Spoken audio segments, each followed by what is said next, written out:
Good afternoon, everybody. We're so pleased to welcome you to our panel today, Riding the ESG Wave Across the Atlantic. I'm Michael Sholem. I'm Cadwallader's financial regulation attorney here in London, and I'm joined virtually by David Quirolo, our capital markets partner in our London office, and by Herman Guilavani of NIBC, also here in London. In a moment, I'll let David and Herman introduce themselves a little bit more. But first, I thought I'd run through what we aim to cover in today's panel discussion. So I will start by giving a brief overview of some of that ESG regulatory tidal wave that is flowing out of Europe and will have effects on the US markets and also other markets, as well as just in the EU, going through some of the key pieces of legislation, such as the Sustainable Finance Disclosures Regulation and the Taxonomy Regulation. Then we'll shift over to be a bit more specific, talking about the role of ESG in capital markets, in the lending market, and in the CLO market.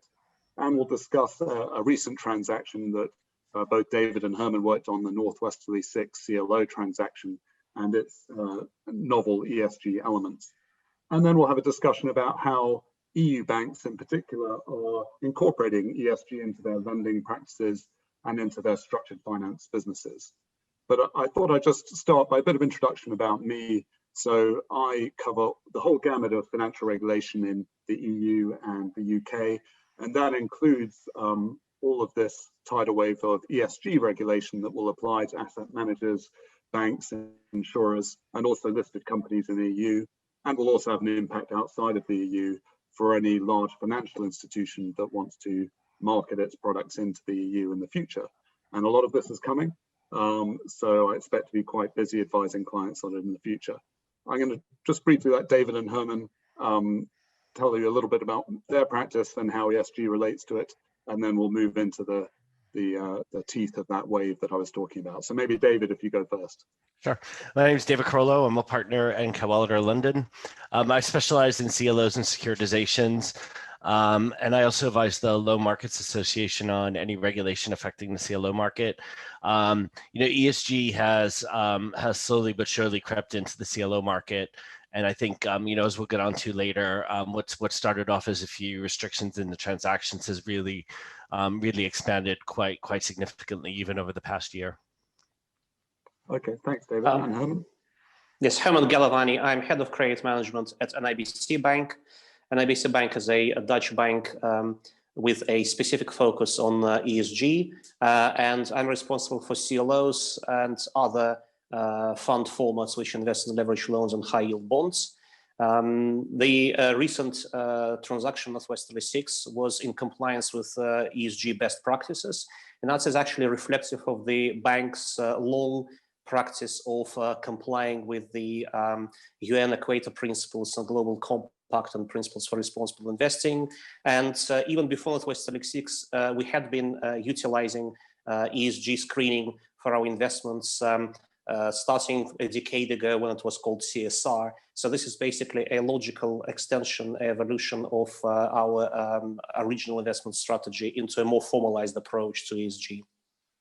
Okay, thanks, Herman.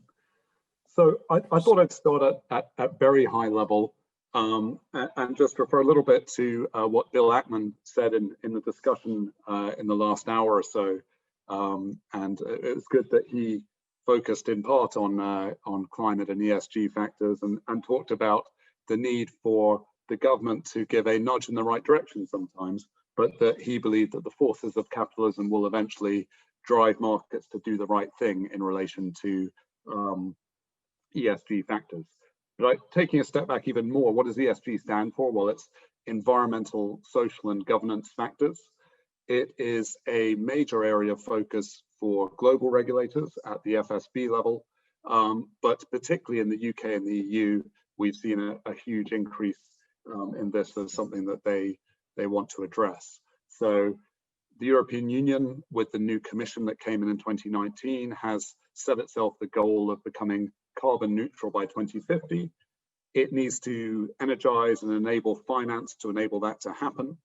And so a major part of their program, what the EU Commission President called Europe's man on the moon moment to reconcile the economy with the planet, is to make sure that we have a financial system that is set up to try and encourage that move towards ESG compliant businesses, and particularly a focus on the environmental, the E side of ESG, to try and help Europe towards that 2050 carbon neutral goal.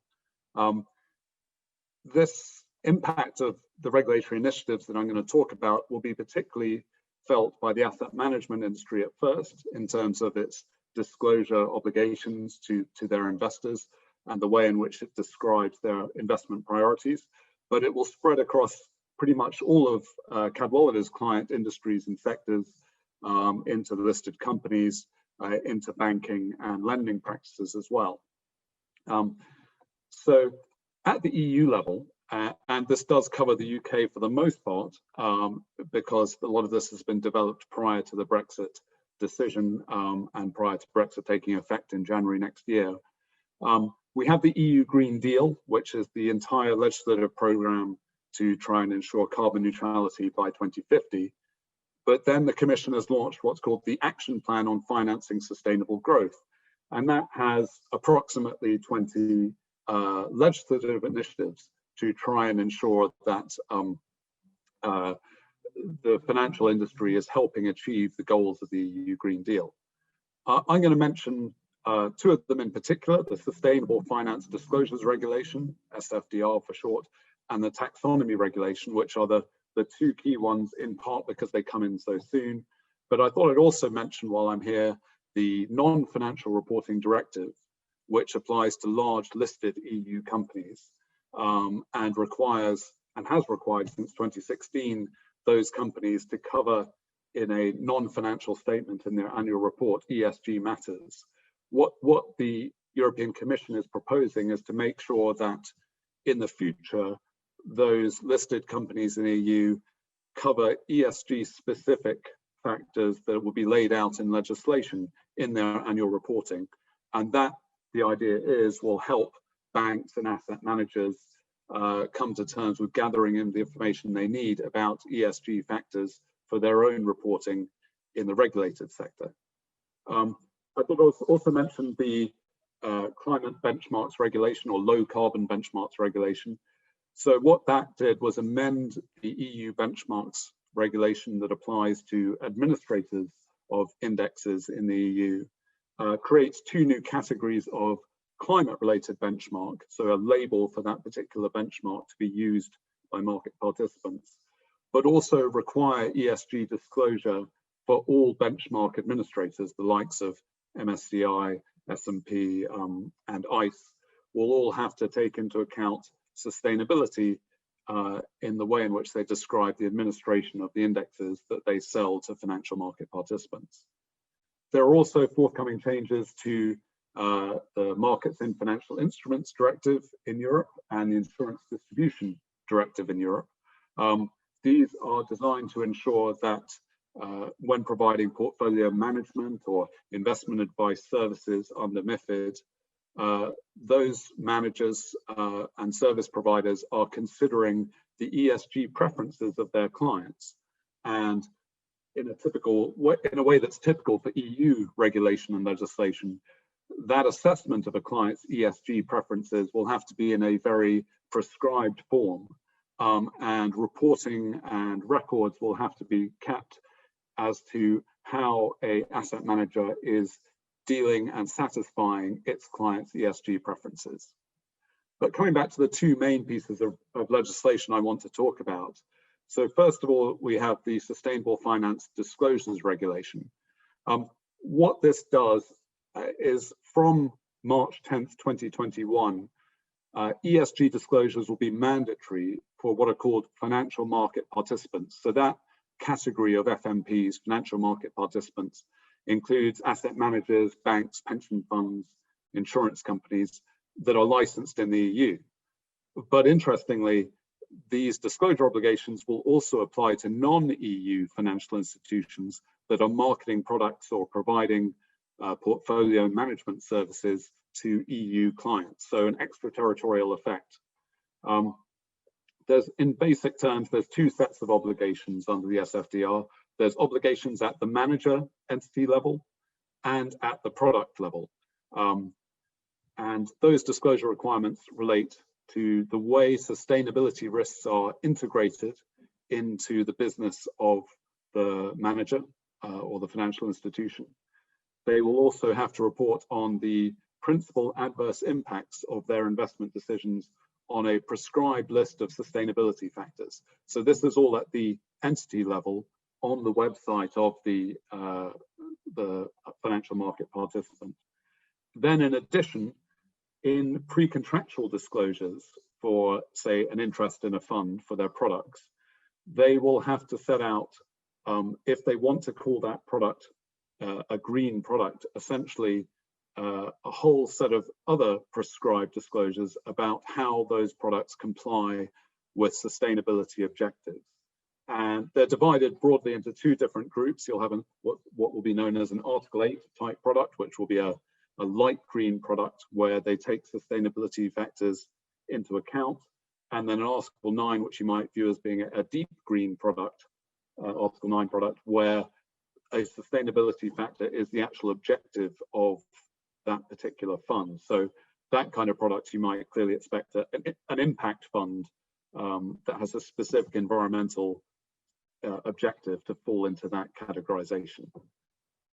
We are at a difficult point at the moment in the disclosures regulation, if you're an asset manager, because although the main framework piece of legislation has been introduced, all of the detailed, what are called level 2 secondary pieces of legislation and regulatory guidance that come in from European regulators, the European supervisory authorities, those have not yet been finalized. The European asset management associations, business groups, have addressed this concern to the Commission and to the European Securities and Markets Authority. But to date, my understanding is that they have not had much success and that the Commission is still planning to move ahead with a start date of March 10th, 2021, and have also said that it looks unlikely that we will get the full set of disclosure templates that will need to be put in place by that date, and that companies will just have to do their best to comply with the general requirements in the level 1. So for those of you who are active in the securitization markets, this will be familiar, where we haven't actually had disclosure templates for a number of months after the introduction of a piece of framework legislation in the EU. I guess the other piece of legislation I'd like to talk about a little more that comes in a little later is the EU taxonomy regulation.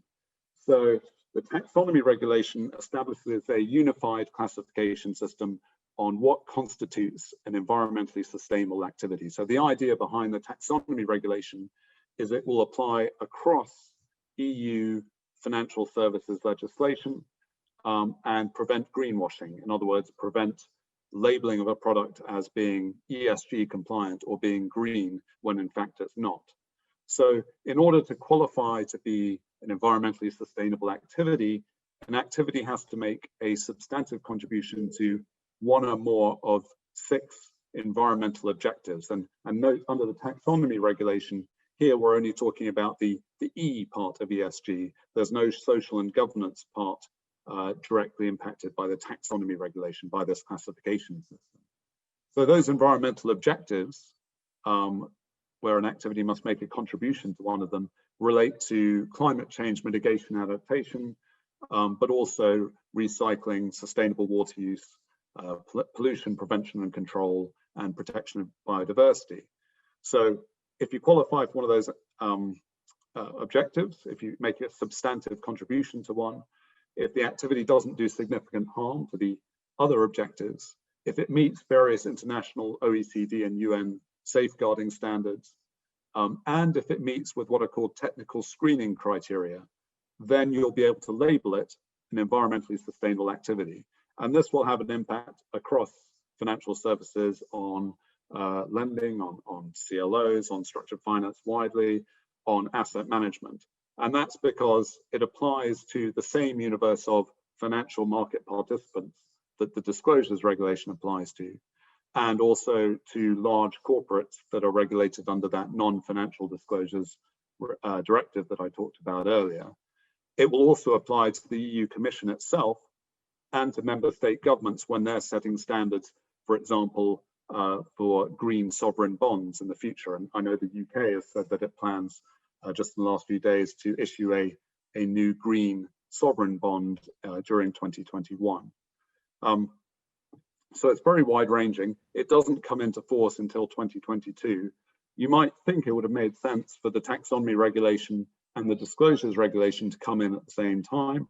But in fact, we'll have a approximately 9-month delay before the standards of the taxonomy regulation match up as much as they can with the disclosures regulation. So what are the key takeaways from the ESG wave that's coming from the EU? Well, the regime for marketing financial products and advice to EU investors will change from March 10th, 2021, unless the Commission has a change of mind. I think we will be looking out for the detailed disclosure templates that banks and asset managers will have to use under the disclosures regulation. For those of you based in the US or outside the EU and the UK, will want to communicate with your EU and UK colleagues on marketing strategies for when you want to provide services to EU investors. But I think there's also an interesting area around the longer term impact of these measures and the wider impact, whether investors all around the world may want to start using some or all of the standards in the taxonomy regulation to judge whether an investment is actually green, whether it does actually can be portrayed as being an ESG product. So you might start to see voluntary alignment if you're a US or Asian financial institution in order to attract EU investors and in order to have a standard for measuring sustainability performance as between EU and non-EU firms. And in the absence of US regulatory guidance, and my understanding is that at the moment there's relatively limited regulatory guidance and few rules about the way, specific rules around the way products can be marketed as green or not. It's possible that some fund managers in the EU might start to use these standards to minimize the risk of litigation from misleading investors about the status of their green products. So that's the ESG wave in a nutshell, if you can fit what is a tidal wave into a nutshell. And I thought I'd just start asking David and Herman a little bit about how ESG is at the moment fitting into the CLO market, structured finance market, and in particular, just acknowledging that actually some of these regulations, particularly taxonomy regulation and the disclosures regulation, will apply to EU regulated collateral managers, for example, in the future. So at the very least, they're going to have to start doing entity level disclosures. But also, this means there's going to have to be a lot more gathering of information about the ESG attributes of borrowers and lenders and everybody in the cycle of a structured finance transaction. I mean, Michael, it's kind of on that front too, and with the disclosure regime, it's very common now for our asset manager clients in the CLO space to receive an ESG questionnaire from each and every investor in a CLO now. So, I mean, while there's no standardization, I think asset managers, particularly in Europe, and Herman can certainly speak to this, are getting really used to filling out ESG questionnaires. It's almost all investors require it. And you know, we've gone from sort of, 2 or 3 years ago from a maybe the CLO has a restriction that says you can't buy tobacco or fossil fuels or weapons manufacturers, to having a lot more robust transactions with a lot more in it, and the investors asking a lot more questions. And I think Herman's northwesterly deal is at the way other end of the spectrum, where it was a lot of disclosure about sustainability and the ESG practices of NIBC. But I think, while the standardization will be great, I think, even US managers issuing into Europe are going to, I assume, will start receiving these questionnaires from investors. The regulators are certainly asking investors what their ESG policies are and what they're investing in. And I guess, Herman, that's a good point. What does it take to be a fully ESG compliant CLO? I mean, there's screening, I guess, pre-investment and the due diligence on borrowers, but maybe you could take us through that, maybe with reference to the Northwesterly deal? Yes, absolutely. Well, before I do that, I just wanted to clarify the terms a little bit, because there is an impression that a CLO, any fund compliant with best practices of ESG investment, is some form of green fund, or an impact investment vehicle. In reality, it's not. First of all, if you look at the sub-investment grade universe of loans and bonds in Europe, but globally, we will not have enough green and impact loans and bonds to compose a portfolio from. It's not really about investing only in those companies who make the world a better place. It's more about investing in companies who are aware of their ESG standing and profile. And if there are deficiencies, those companies are taking remedial action to improve their ESG profile, to reduce those deficiencies and move to the next qualitative level by employing new management techniques, switching to new operational standards, replacing technology and equipment, introducing policies for social governance, aspects of their activities. So this is all about looking at the company and assessing whether it's taking the right direction. It's all about the direction of travel rather than arriving at some blissful perfection. So from our perspective, the first and foremost and the fundamental pillar, obviously, of ESG investing is restrictions on investment in certain industries and activities, which has already been mentioned. So, the first pillar, i.e. exclusion of tobacco, firearms, dirty coal, pornography, antisocial activities, nuclear weapons, etc., etc. That's well known. That's a well-trodden path.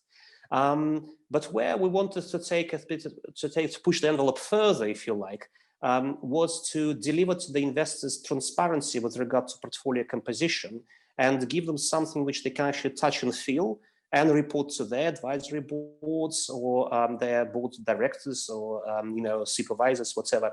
So I think we wanted to make sure that after we exclude and decline those transactions which are involved in offensive activities, we somehow stratify and classify and categorize borrowers in terms of their ESG compliance. So we had to design, again, not entirely our invention, but based on the methodologies used by MSCI and ISS Econ, Sustainalytics, if you like, classification and ESG scoring for individual industries using S&P heat map, and then also an ESG scoring system for individual borrowers. So, and on that basis, we designed an equivalent of WARF, if you like, a weighted average ESG factor for the portfolio. And the objective is to achieve a certain ESG factor, weighted average factor in the portfolio, which would correspond to a company which is at the forefront of introducing ESG compliant practices and principles, and which is doing better than the average, if you like. So from our perspective, we score individual industries and we report the composition of the portfolio, in terms of those industries. And then we also report the composition of the portfolio in terms of the individual ESG scores. And that report is sent to investors quarterly. We also report the changes in the portfolio, declines, downgrades. We report the top 5 best ESG scored borrowers and bottom 5, and generally provide a discussion and a background to what is happening in the ESG focused investments in Europe. So the immediate question is, how does that restrict your investment space? It doesn't. It's just, whilst you decline the most egregious offenders and those who are completely, outside the righteous path of, ESG compliant activities, those companies who are deficient, you just assign a lower score to them. But what is important, you engage with this company and you try to nudge the management in the right direction, obtain their program of remedial action of their improvements, so that what their direction of travel is. And equally, if we monitor, the portfolio and we encounter, reports about a certain company breaching ESG principles, we engage with management and try to obtain from senior management assurances, as to what they're going to do to remedy their ways. And if they do not comply, we obviously try to take it to the next level to escalate this. Obviously, it's very difficult when you are the only member of the syndicate who does that, but our numbers are growing. And recently we had an instance of a specific borrower who was breaching a social distancing requirements at workplace. And we wrote to the company and were pleasantly surprised to find out that we were not the only one. The company already been aware of, a certain, shock and negative reaction within the syndicate. And the company promised and implemented a series of measures to return to compliance with the social, legislation. And I mean, one of the things, just to pick up on what you said about, not everything being, solar panel companies. I mean, what we, an example today that, Curzia just issued their new loan, and it's got an ESG linked margin. So as we talked about earlier, the margin difference isn't huge, but if certain targets are hit in regards to recycling, greener products, and employees becoming shareholders, there's a ratchet down on the margin on their debt. Is that something that you're seeing more and more of in the market? I think it's an exceptional case, and there are numerous stars that have aligned here. First of all, the company is in food safety and security business, so it's their job to make sure that people are safe, people that consume their products or other products of those companies that they service, and provide safe food safety and security for. As you said, the differences in the actual margin aren't huge. We're talking about basis points, not points. But we certainly welcome that, because what we have to bear in mind that for this specific company, if they become deficient in their process and procedures, and they cannot ensure safety and security of the foodstuffs, that will lead to certain regulatory or even legal action against that company. And lo and behold, you will see this company, stuffed with fines, mentioned in the press in a negative sense. And, inevitably the secondary price of that loan will drop, because people, the institutional accounts will stay away from this company, and its ability to refinance on better terms or obtain a waiver or amendment if need be will be severely curtailed. So from that perspective, we'd rather see a company which is performing increasingly better in terms of its ESG deliverables, and its margin goes down, than the opposite direction, because we believe that the ESG performance is gradually, not rapidly, but gradually, in an evolutionary way, will be converging with the credit performance, because obviously severe ESG offenses will be reflected in downgrades, will be reflected in the regulatory fines, and generally the boycott of that particular borrower in the capital markets. But I guess even like a company, I mean, what about a company that manufactures widgets that relies wholly on fossil fuels but has a plan to? I mean, is that what you're looking at? So like a company that has a plan maybe to move away from fossil fuels in their production line, are those the kind of companies that you're looking for when you're looking at borrowers in sort of evaluating them from an ESG perspective? Absolutely, that's again the direction of travel. Nobody is perfect, and certainly, we are not yet in this sort of utopian economy where everything can be powered by green power, and we invest in chemicals, and chemicals, they use oil and gas, and those are hazardous byproducts are produced. So it's all about how the company takes care of environment, and whether they are introducing most modern technologies and management practices to make sure that they are increasingly environmentally safe. But look, it's not just about those kind of companies. One of the sort of ESG safest sectors is pharmaceuticals, for example. It has got very high ESG industry score. But the reality is, if a pharmaceutical company is negligent about its water waste, certain chemical ingredients can leak into the public water supply, and if they contain antibiotics, that will contribute to the antibiotic resistance within population. That is certainly a massive social problem. And there are companies like DSM Sinochem, for example, who are pioneering new methods of water purification, which are way above and beyond what current regulators are demanding, in order to ensure that there is no leakage of antibiotic ingredients into the water supply. And these companies obviously will receive an uplift in terms of their ESG score. But if it's a company which uses fossil fuels and they employ the latest technologies to clean up after themselves or make sure that the carbon output is as minimal as possible, they will also get an uplift. Shipping is one of the dirtiest, obviously, environmentally dirtiest sectors, but there are companies who are now, changing their engines and achieving about, 1 to 2/3 drop in their carbon output. That is certainly that should be rewarded and welcomed. And maybe in 10 years' time, that will be insufficient, and we'll move to a completely new paradigm. All sounds like an awful lot of work for the bank that's arranging and the bank that's coming up with these products just in this sector. What do you think of the sort of EU regulatory move to try and standardize all these kind of disclosures, both at the level of financial institutions, but also these borrower companies who are unregulated in many cases?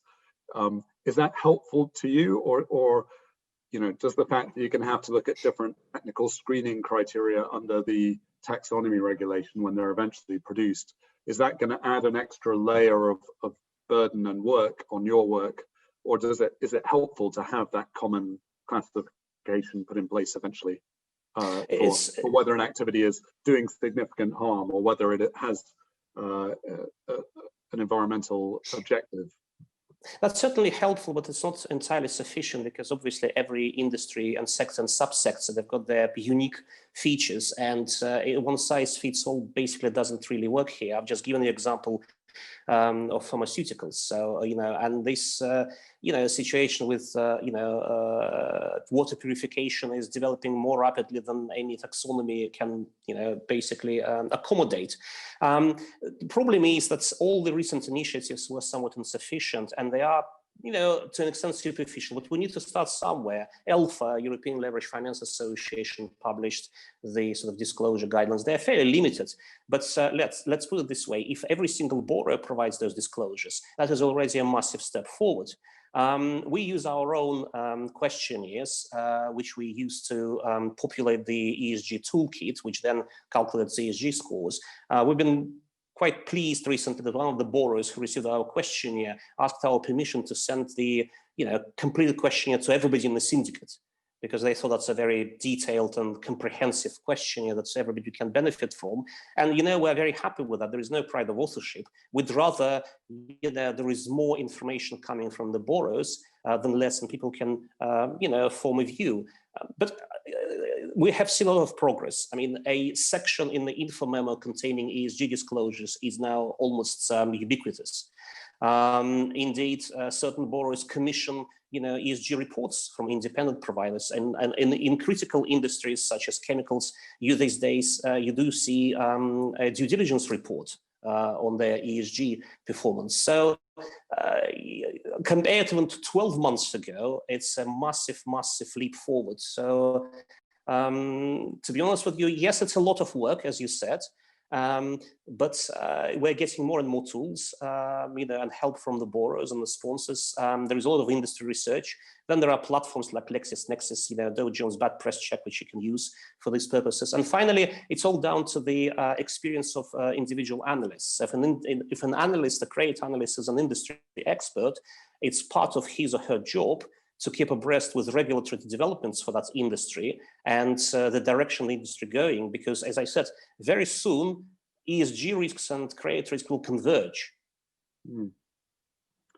And I think about the data, right, as well, about gathering that data quickly. And I think that's an area where a boom area potentially are ESG ratings and the benchmark providers that I mentioned earlier, in terms of they will help financial institutions in terms of doing a lot of that data sorting to enable you to pick the right sets to be able to design your product. And I mean, I think that some of the standardization, I mean, having talked to a lot of the asset managers, I mean, they are getting different questionnaires from different investors in their CLOs and funds, obviously tailored to their investment strategies. Quite a lot of questionnaire work, and so a little more standardization might help in that respect. But I think, I mean, Herman, I don't know how many questionnaires you receive on funds you're running or CLOs from European investors, but some of our clients are, they get 3, 4, 5, 6 different questionnaires, all on ESG strategy for the CLO and the manager. Well, we've been receiving a lot of questionnaires, especially recently. I think COVID gave a kind of a pause to a lot of investors when they had a bit of more time, and they thought that this is the time to focus on ESG due diligence. And indeed, from April onwards, we've been receiving a lot of requests. But it's somewhat easier from our perspective because David, you were involved in writing our offering circular, and so there is a lot of ESG stuff in our offering circular, plus obviously the bank sustainability report, and we're lucky to be part of a platform of a bank which has been involved in developing ESG principles for lending and investment for a decade or so. But equally, I think a quarterly report, ESG report of this, what we publish for the CLO helps a lot. So we sort of receive fewer questions than others. But look, what's important is that a growing number of investors now require some form of ESG compliance or disclosure or policy from their CLO investors. One specific investor announced that they will just basically reject any CLO proposals which doesn't have, at least a restriction section, exclusions in the others demand some kind of reporting or quantification of ESG compliance, and it will only accelerate from here on. And I think in a couple of years' time, what we have done with Northwest 6 will be just run-of-the-mill pedestrian form of ESG compliance for CLOs and other fund managers. And is there a difference in the sort of quality and quantity of response and data that you get from European and UK borrowers and say US or Asian or African borrowers? Or is it, your standards mean that they are required to provide a particular level of disclosure that it all works out being the same? It's more to do with the industry, because the more global the industry is, and the more sort of exposed it is to all kinds of ESG issues, globally, the more responsive and detailed it is. So if you look at chemical companies, they've got massive, so their body of disclosure is massive there, and they tend to be very, very advanced in terms of their ESG compliance and reporting. Same goes for companies involved in food processing, for example. And this is just reflective of the strict regulatory regime, in their local jurisdictions, but just generally globally. At the same time, certain industries, whether they're US companies or European or Asian, for example, in IT services, this is only at the beginning, or electronics, or construction materials. These are early days. Again, there are exceptions. If it's a company which handles data, by definition, they are much more advanced than the company which just writes business software. So I don't think this is a jurisdictional issue. I think this is more industry related. But we're seeing that the gap is closing very, very fast. And you know what? Ironically, we get weaker disclosure from companies which are in those countries that are supposed or perceived to be more ESG conscious. Scandinavian companies are not that good in terms of their ESG disclosures, I'll be honest with you. Whilst, the UK, French, and US companies, we've seen much better due diligence materials from them, and they've been much more responsive to questionnaires and generally to engagement from lenders about ESG issues. That's interesting. We've had one question come in, which I can address briefly, which was how Brexit might affect all of this. And the simple answer is that Brexit, the UK government has said it plans to match the ambition of the EU Sustainable Action Plan. The UK will what's called onshore, in other words, put into UK law the disclosures regulation and the taxonomy regulation. But the critical thing is, because of the fact that the detail of the templates and the requirements for disclosure have not yet been published and come into law in the EU, it's possible that the UK and the EU may have diverging standards for disclosure under those two pieces of legislation, and under different non-financial services disclosure regimes as well. So we can just add it to the list, right, Michael? Yeah, you can just add it to the list of diverging regulation between the UK and the EU. Yeah. That's a whole nother panel discussion in and of itself. Yeah. So, but I think I'd like to close just briefly by saying, clearly, I think what I've taken from what Herman and David have said is that, as Bill Ackman said as well, the forces of capitalism are moving so that, ESG disclosure, incorporating ESG issues into your business, whether it's in CLOs and structured finance or wider financial services practice, that is happening even without the government nudge. What will be interesting to see if the government nudge in the form of regulation actually helps people materially, or it just adds an extra burden in terms of making sure you match particular templates. And who knows, it would be ideal to have a global standard for this kind of thing, and there are moves towards that, but I think it'll be slow in coming. And again, a different panel discussion could involve what impact a change of administration in the US could have for ESG disclosure policy as well. But I'd like to thank David and Herman.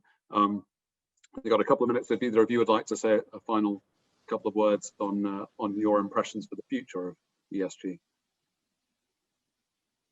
Herman, maybe. I'll just 2 seconds. As I said, on a practical level, as we're drafting these deals, ESG is becoming more and more at the forefront in what we're putting in these documents. So, I think it's here to stay. And I think, as I said, not to flatter Herman too much, but that Northwesterly deal was kind of groundbreaking in a way, and we're seeing more and more managers interested in the disclosure, interested in expanding the disclosure and the offering documents. So. I would just add one thing with regard to Brexit. The Chancellor has just announced that the UK will become the first country in the world to mandate economy-wide disclosures in compliance with the Task Force on Climate-related Financial Disclosures. So, in the future, UK companies or companies based in the UK will have to comply with the TCFD reporting, and that's going to be mandatory for the first time ever. So, to an extent, the Brexit UK is actually already making a step sort of further and beyond that's what is currently available in the EU. Yeah, so perhaps Britain will be even further ahead on ESG, and it's possible in relation to the EU. So, well, thank you. I'd like to say thank you to David and thank you for a very interesting discussion, and thank you to everyone who has watched and listened. I hope it's been enjoyable and informative. And I hope that you enjoy the rest of your sessions today at the Finance Forum.